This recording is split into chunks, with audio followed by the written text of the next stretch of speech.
Zacks Screen of the Week, an overview of a timely stock screening strategy aimed at helping you produce more profitable investing results. We're going to be asking our top screener here at Zacks about finding growth and value stocks. Matter of fact, he's here with me now, so let's not waste any time. Sounds like a great idea, Terry. Now, as with anything else, right, there's a right way and a wrong way to find these types of stocks. Presumably, you're going to show us the right way. Yeah, we're going to get to that. But the reason why I think this is a relevant topic is because, first off, finding both growth and value stocks, very good combination. Mm-hmm. But everybody seems to be so down on earnings right now, and everybody's all up in arms about perceived overvaluations. But I can assure you there are plenty of stocks out there that look fantastic on both categories that fit squarely into both of those camps. Okay. But first, let's back up for a second. Growth is an important thing, and growth investors are looking for companies with spectacular earnings growth. And this makes sense because earnings really are what drive prices. Okay. But a lot of people, they don't want to pay up or they don't want to overpay for these growth rates. So there's the quandary for those guys. Mm-hmm. Value investors, they look for low valuation metrics like low PE ratios and this kind of thing. Right. But a lot of companies with very low PE ratios have these low PEs because they don't have any real growth to speak of. So nobody's going to pay up for these companies because there's nothing to pay up for. So that is the dilemma that the value investor has. So finding companies that can, register well on both of those categories, that is the holy grail of stock picking, but it can be difficult at times. All right, so back to the right way and the wrong way. Yeah. Enter Kevin for the right way. For me, I like looking at in ordinal rank, but what a lot of people will do is they will start their searches by looking for one and then looking for the other. So it's very sequential in nature, but there's a problem. If you were to first look for companies that had the absolute highest growth rates, fantastic. You're going to get a bunch of fantastic companies with huge growth rates. But then from that list, if you try to find companies that have the lowest valuations, all of those companies with the best growth rates may have excessive valuations. Let's say all the PE ratios are over 40 or 45 or 50. Mm-hmm. You're not really finding the best growth stocks and value stocks. You're finding the best growth stocks that may have big valuations. Got it. If you decide to start it from the other route, let's say you find companies that have very low PE ratios. That's fantastic too. You're going to get all these companies with very, very low PE ratios, but you may find that all of those companies with the lowest PE ratios all have subpar growth rates. Mm-hmm. So you're not really finding the best value and growth stocks. You're finding the companies with the lowest valuations, but the growth is just mediocre at best.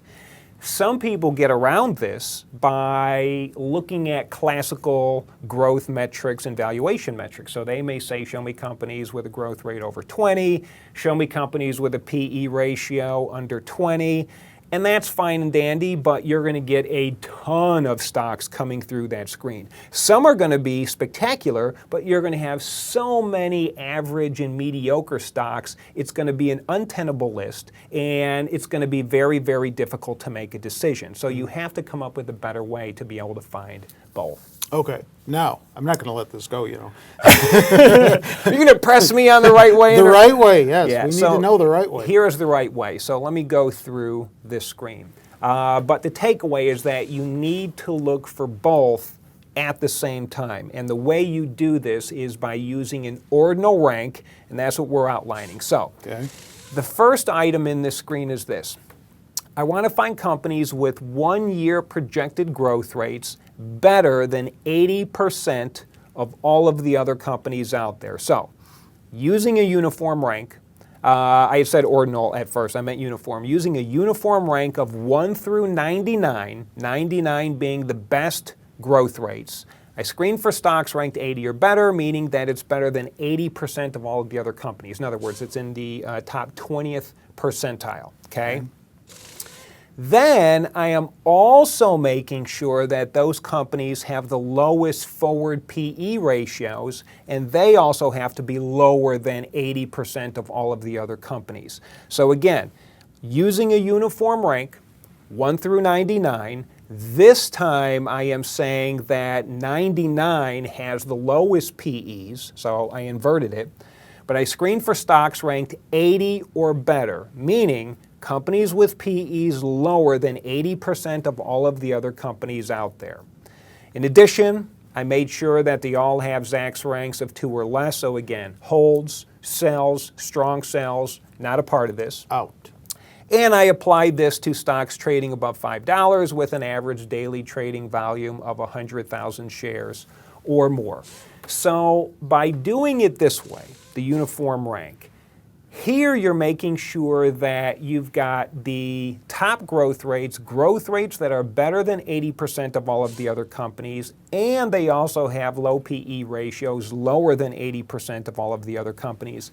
Now you absolutely know that you've got the best of both worlds because they both fit squarely into each one of these camps. And in my opinion, that is the right way to do it. Now, if you were to look at the written article that we have posted online, I actually have an illustration of how this would look because I don't know if everybody's familiar with how to use the uniform ranking method.